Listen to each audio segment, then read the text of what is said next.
Hello bachcho, let's read the question. Question say that integrate the function 1 upon root under sin cube x sin x plus alpha.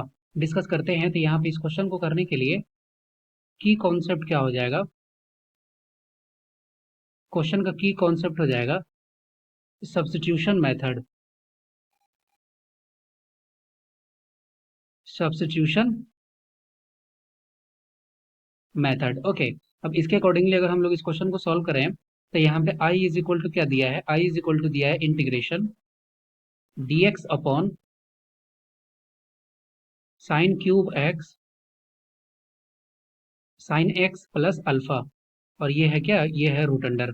अब यहाँ पे क्या करेंगे, अगर हम लोग और इसको सॉल्व करना चाहें तो i इज इक्वल टू क्या हो गया, i इज इक्वल टू हो गया dx upon root under.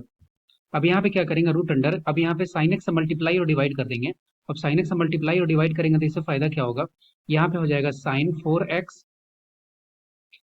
4x okay.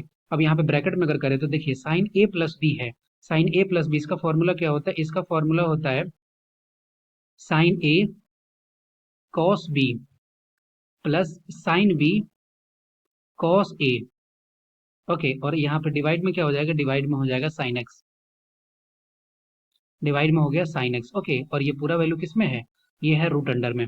अब इससे फायदा क्या होगा कि यहाँ से sine square sine to the power 4x है, इसको रूट के बाहर लेकर के आएंगे तो यहाँ i इज इक्वल टू हो जाएगा dx अपॉन, ये हो गया क्या, ये हो गया साइन स्क्वायर एक्स, ओके। क्योंकि पावर 4 है, स्क्वायर से बाहर आएगा तो 2 हो जाएगा रूट अंडर, रूट अंडर। अब यहाँ से देखिए साइन एक्स कैंसिल हो गया तो ये क्या बचा, ये बचा कॉस अल्फा प्लस, अब यहाँ पे देखिए cos x upon sine x, ये क्या हो गया, ये हो गया cot alpha, cot cot alpha नहीं कॉट एक्स, और यहाँ पे साइन अल्फा होगा, कॉट एक्स साइन अल्फा, ये वैल्यू आ गया।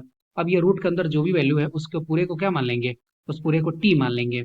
अब यहाँ पे अगर हम लोग माने cos alpha plus cot x sine alpha, इस पूरे को मान लेते हैं हम लोग, यहाँ पे टी मान ले रहे हैं तो इसको डिफरेंशिएट करेंगे एक्स के रिस्पेक्ट में, तो कॉस अल्फा कांस्टेंट, इसका डिफरेंशिएशन हो गया 0। अब यहाँ पे साइन अल्फा यहाँ पे बाहर आ जाएगा, साइन अल्फा बाहर आ गया। अब यहाँ पे कॉटेक्स का क्या हो जाएगा, कॉटेक्स का हो जाएगा माइनस कॉसेक स्क्वायर एक्स, और यहाँ पे क्या हो गया, यहाँ पे हो गया d x and this is equal to d t, ये वैल्यू आ गया। अब यहाँ पे देखिए 1/sin² x जो है i इज इक्वल टू, ये भी क्या है, ये भी कॉसेक स्क्वायर एक्स है, कॉसेक स्क्वायर डी एक्स का वैल्यू क्या लिख सकते हैं, यहाँ पे लिख सकते हैं minus D T upon sine alpha, यहाँ हो गया minus D T upon sine alpha, और ये वैल्यू क्या हो गया, ये हो गया सिर्फ रूट अंडर टी। अब इसका हमें नॉर्मली क्या करना है, इंटीग्रेशन करना है। अब यहाँ से i इज इक्वल टू क्या लिख सकते हैं हम लोग, i is equal to -1 upon sine alpha, ये वैल्यू हो गया। अब यहाँ पे क्या होगा, टी टू दी पावर -1/2 होगा। अब इसमें इंटीग्रेशन का फॉर्मूला क्या होता है, अगर होता है x to the power n है और इसको x के रिस्पेक्ट में इंटीग्रेट करना है, ये होता है x to the power n+1 और अपॉन में होता है n+1, और यहाँ हो गया प्लस में c।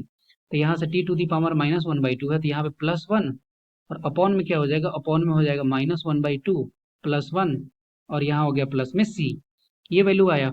अब यहाँ से हम लोग इसको नॉर्मली सॉल्व कर देंगे तो i इज इक्वल टू क्या हो गया, i इज इक्वल टू हो गया -1/sin अल्फा, ये वैल्यू कितना हो जाएगी, ये वैल्यू हो जाएगा टी टू दी पावर 1/2, तो इसको डायरेक्ट लिख सकते हैं क्या, इसको डायरेक्ट लिख सकते हैं रूट टी, और यहाँ हो गया 1/2 तो इस 2 से यहाँ पे मल्टीप्लाई सिर्फ कर देंगे तो यहाँ पे और क्या लिख सकते हैं, और प्लस में हो गया यहाँ पे c, प्लस में हो गया c, ये वैल्यू आ गया। Then i is equal to -2/sin alpha और रूट अंडर टी। अब टी इज इक्वल टू क्या एज्यूम किए थे, टी इज इक्वल टू हम लोग लिखे तो ये था cos alpha plus cot x sine alpha,